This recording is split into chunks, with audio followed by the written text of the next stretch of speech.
We had a client that we worked with, and she was really struggling with profitability. She kept raising tuition. She actually did 3 tuition increases within a 15-month cycle, and she still could not catch up. So I helped her work with our 6 money leaks in schools, and she only used 3 of the 6 money leaks and cut her expenses by 50%. 50. She did not fire anyone. She did not slash any of her programs, and she did not work more hours. Again, the 6 money leaks are not hacks or spreadsheets. These are patterns. They are small decisions that feel so normal that your school does, but they quietly drain your school's profit. So if you've ever wondered why you're working so hard, but still not seeing the return, this is your first step to clarity. Click the link in the show notes and find out what it's actually costing you.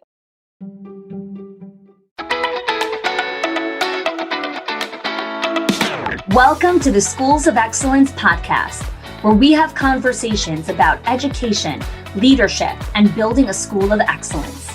The goal on this show is to bring you clarity, up-level your mindset, and give you practical strategies and inspiration so you can show up with confidence and trust your decision-making. I'm Chani Wolshansky. I'm a mom of 4 under 10, a former New Yorker, and been in the early childhood field my entire life. And I'm so grateful that you've joined me for this conversation. Hello, and welcome back to another episode of the Schools of Excellence podcast. So today's episode is all about how to plan your travel as a school leader. This is an excerpt from our strategic advisory that I do every Monday morning. So strategic advisory is a 15 to 20 minute live streaming that I do for our Directors Inner Circle, Owners HQ, and Legacy members every single Monday morning. And the live streaming is not about tips or tricks or any of this gimmicky stuff. They're really about up-leveling the mindset and perspective of the leaders inside of our membership to really give them that fresh perspective and motivation for the year. And it's a live streaming, so our members come on live, they interact with me, and it's really just this great opportunity to reset and refresh for the upcoming week. So today's episode is an excerpt from there where I really walk the leaders on how to plan travel as a leader. What happens to many school leaders is travel, whether that's to conferences or for pleasure or for time alone, or even just planning travel, like taking a full day away from the business, planning a CEO day. I've spoken about this a lot where I take solo retreats to write content, to put together the podcast. Now that I'm writing a book, I have multiple solo retreats planned for 2024. And so planning travel as a leader requires strategic planning and also intuitive going within and understanding, like, what is it that you really need from a travel perspective in your position of leadership in your current season of life. So I hope that you find today's conversation valuable. Let's dive in. Good morning, everyone. Happy Monday. Welcome back. So today's strategic advisory is actually a pre-recording because at the time of this release, I am just getting back from Israel with my family. We took an incredible vacation to Israel. And so I knew that I would be severely jet lagged at this time. So I wanted to pre-record this for you. And later today, I'm going to dive in and check in all the comments and all the responses. So today's strategic advisory is all about understanding how to plan for rest and travel in 2023. So what do I mean by rest and travel? So let's dive into travel in its word of just vacation, okay? Unfortunately, in America, and really anywhere in the world, it has become very commonplace that vacation or time off is about recharge and recovery. So I often share this story when my husband worked in a Talmudic college in New York City. He worked there for 9 years, and the whole structure of the organization was corrupt and whatever it was. And I'm really glad he's not there anymore. But when he worked there, he didn't really have any time off. He actually worked 7 days a week, and he rarely had any time off. And so anytime he had time off, he got sick. Every single time, which meant when was he sick? During every holiday. So during the high holiday season, during Hanukkah, during Passover, and then for 2 weeks of the summer, because he had off in the summer, he had paid time off 2 months in the summer.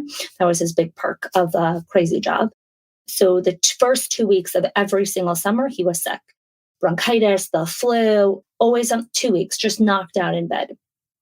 How did we know that it was from this? Well, eventually, when he finally left his job, he stopped getting sick. He finally wasn't sick on the holidays, and he wasn't sick for 2 weeks in the beginning of the summer.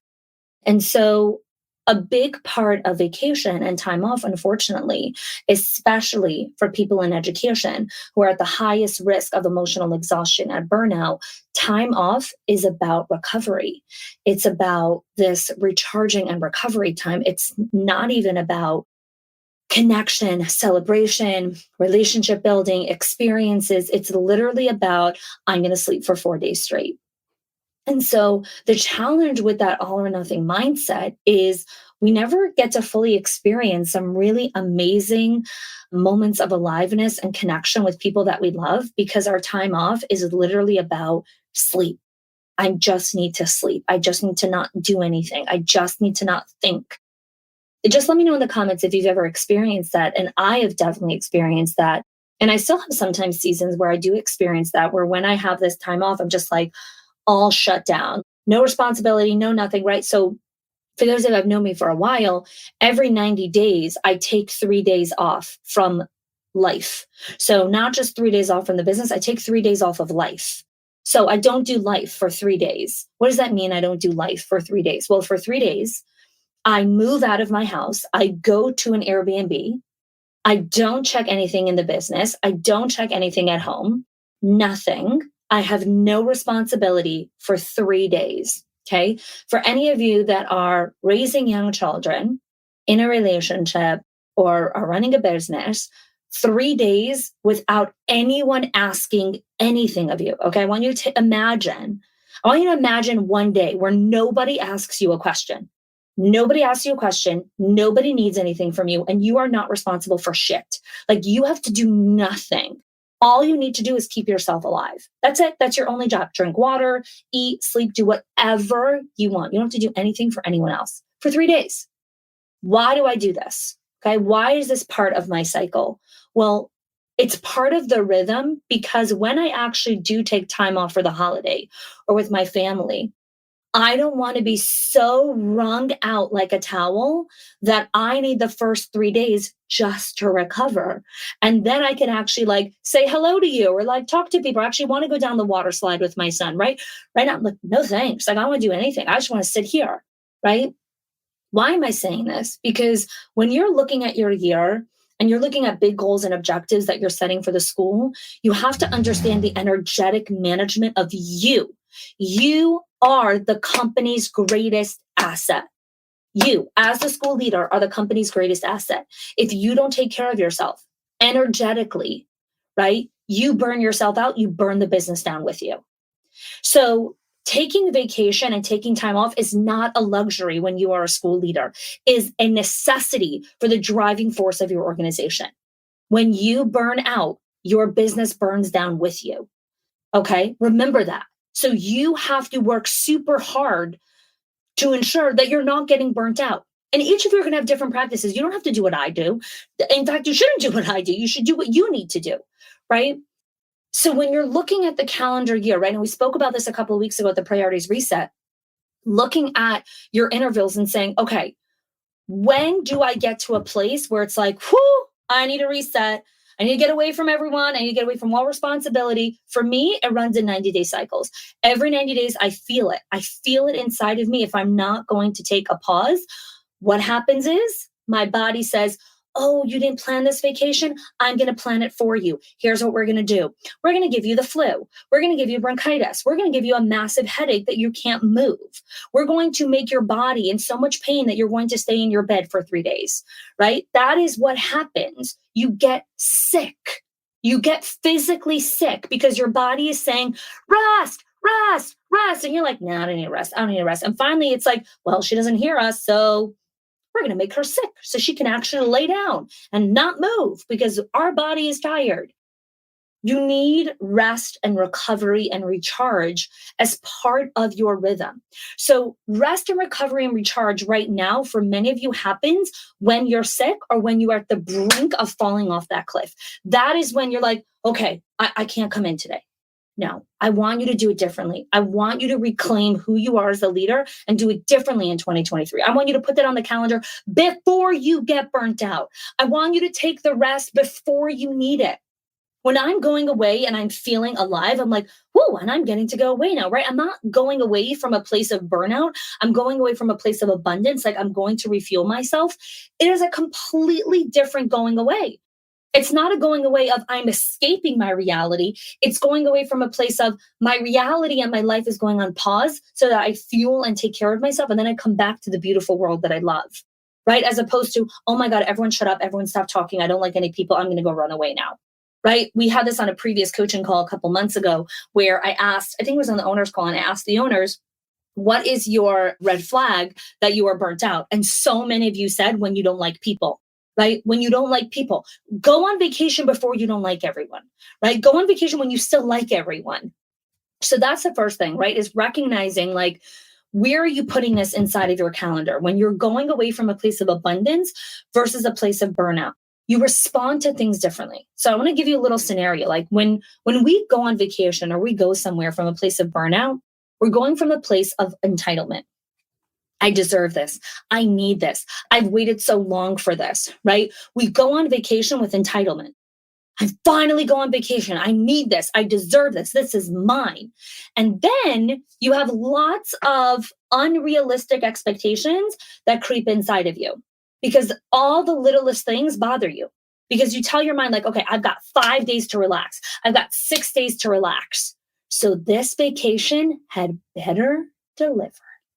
So what do you tell yourself? Well, there can't be any rain. There can't be any bad weather. There can't be any traffic delays. There can't be any travel delays. No loud babies on the planes. No issues at checkout or check-in at the hotel or the Airbnb. No issues or delays at the car rental. No long lines for distractions, right? All these things start to become expectations in your mind.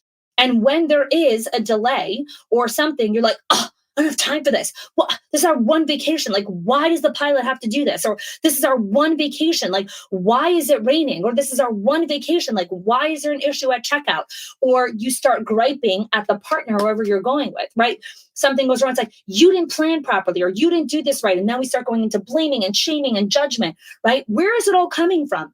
It's all coming from one place. You feel shitty. You are exhausted. You are so burnt out. You need everyone to take care of you now. Everyone, meaning the entire universe, right? You start talking to God, it cannot rain. Okay. Travel guys, like you better make sure everything works out. Car rental people, all car rental people, make sure that we don't have any issues over here. Okay. All people that are coming on the plane with babies, shut your babies up because I can't hear any crying. Okay. You literally are like talking to everyone. Everyone needs to work around you because you are exhausted. And you just want this moment of tranquility and peace and euphoria. And if anyone tries to disrupt that, they're screwed. It's a really big problem to go on vacation from that place. Because guess what? You're going to be disappointed the whole time. Because life is always happening, right? You cannot put the entire universe on pause and say, okay, for the next 6 days, it is not raining. It is not this. Nothing bad is going to happen. No issues are going to roll out. Everything's going to be smooth. I'm not going to have any roadblocks or any bumps. Everything. It doesn't work like that, right? We want it to work like that because it's our one vacation. It's our one time off. It's our one relaxation. Stop doing the one. Start planning more short bursts of time off. Now, what do I mean by that? I'm not talking about plan 5 Disney vacations this year. That's not what I'm talking about.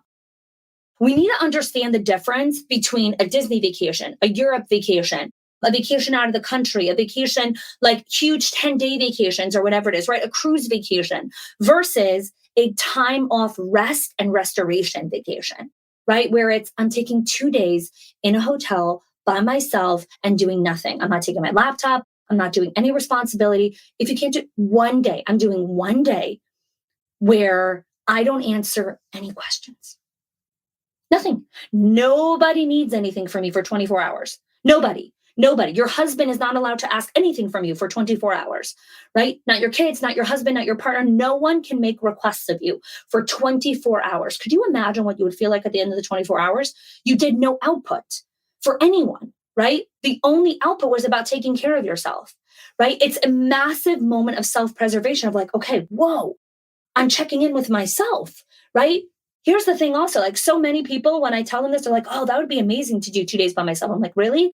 Actually 6 hours into day one, I had like a little panic attack the first time I did that. It is terrifying to be alone with your own thoughts. It is really hard not to take care and go in and do other things for other people when that's all you know how to do. Right. And so it's a practice. It takes time to learn how to sit with yourself and not over function.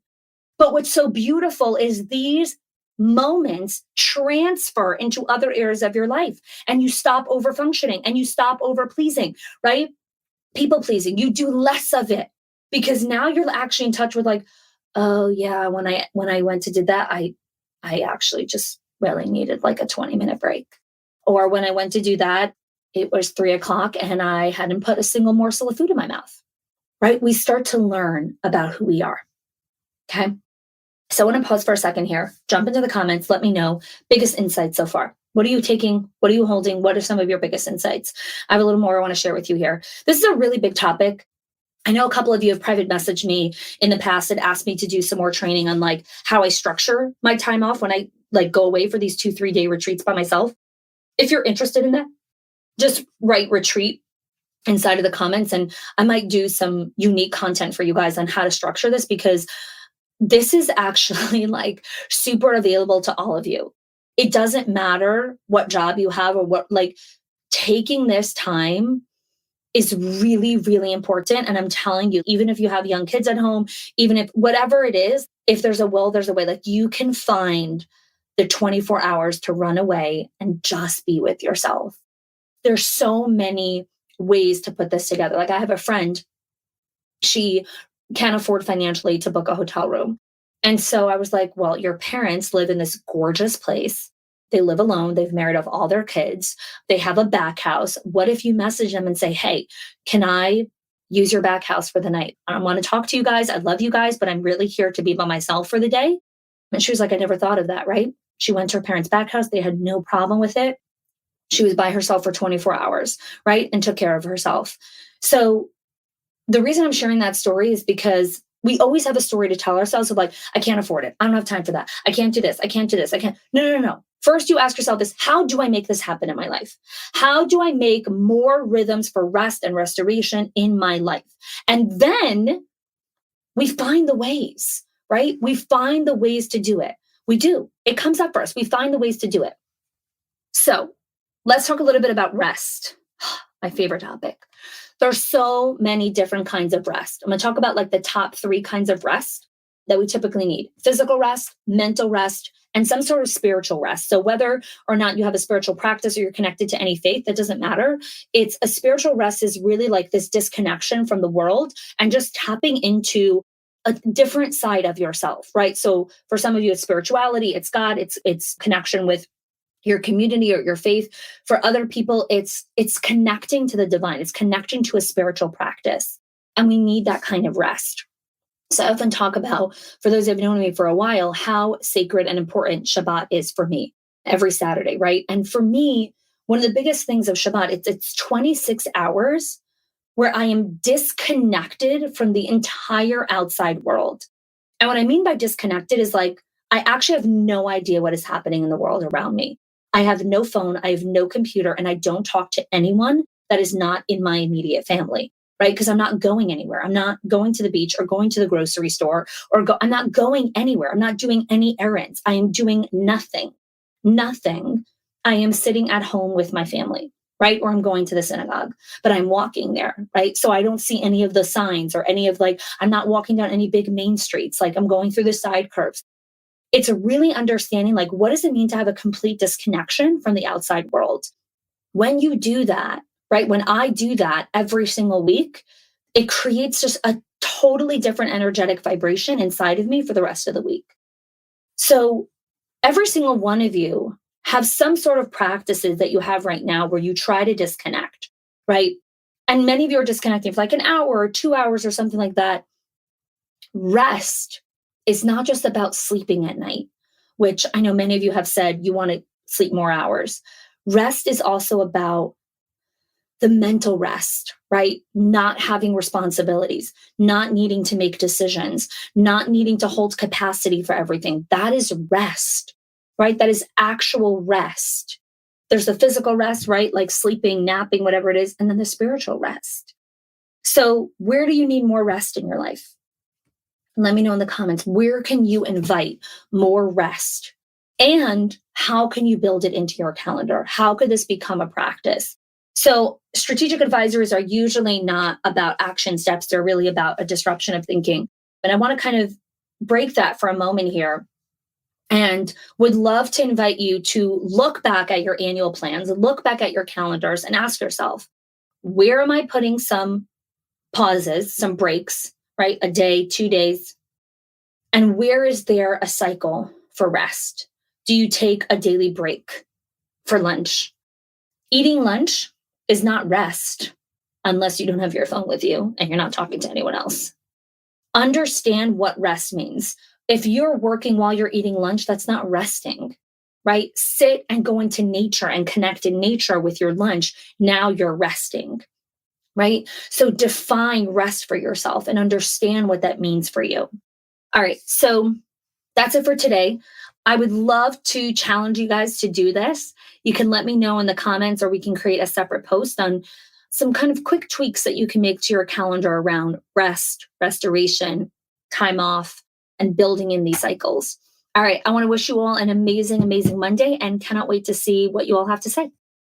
I hope that you enjoyed today's episode on how to plan travel for yourself as a school leader. And if today's message resonated with you and you are thinking, you know what, I've been listening to the podcast for a while, I've been thinking about this for a while, or maybe you've been thinking about it only in today's episode or for a couple of episodes, and you're thinking about, I am looking for mentorship, support, community, up leveling of training, something very different from what you're used to, then I really would love to invite you to apply to our Directors Inner Circle Owners HQ program. The link is in the show notes. You can find more information there. You and I will jump on a right fit call where we'll really dive into what season of life are you in? What season is your business in? What are the things that you need to be working on? What are your priorities? What are the challenges? And what are your first mile markers for success and milestones? And then on that call, we'll get crystal clear on if the program is a good fit for you during this season or if not. Again, I am super intentional about who comes into our program. We have a small group of leaders. We're very intentional about curating the right group of people that come together because we all learn from each other and we all kind of riff off each other's energy and experiences. So we want to make sure this is the right fit for you and for me, so neither of us are wasting each other's time and energy and resources. So click the link in the show notes if you're even a tiny bit curious about what this program is about how it could support you as a school leader in this season of leadership. I look forward to connecting with you. Thanks for joining today. If you are loving the Schools of Excellence podcast and have gotten any value out of it for your school, I would love if you can do 2 things for me. 1, subscribe to the show so you never miss an episode. And 2, can you please leave us a review? Reviews help other school leaders know that this is the place to learn how to build a school of excellence. And I would be so grateful if you can do that for us. Your help and support makes this show to be able to be listened by the thousands of other school leaders all around the world. Thanks so much for listening, for giving us your time and attention each and every week, and I appreciate that you have joined us.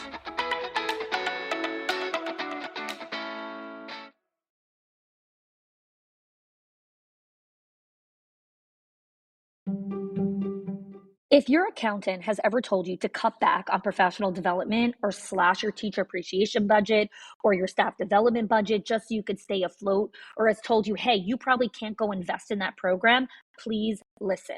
The problem is not that you're spending too much money on your people or yourself or your investment or your support system.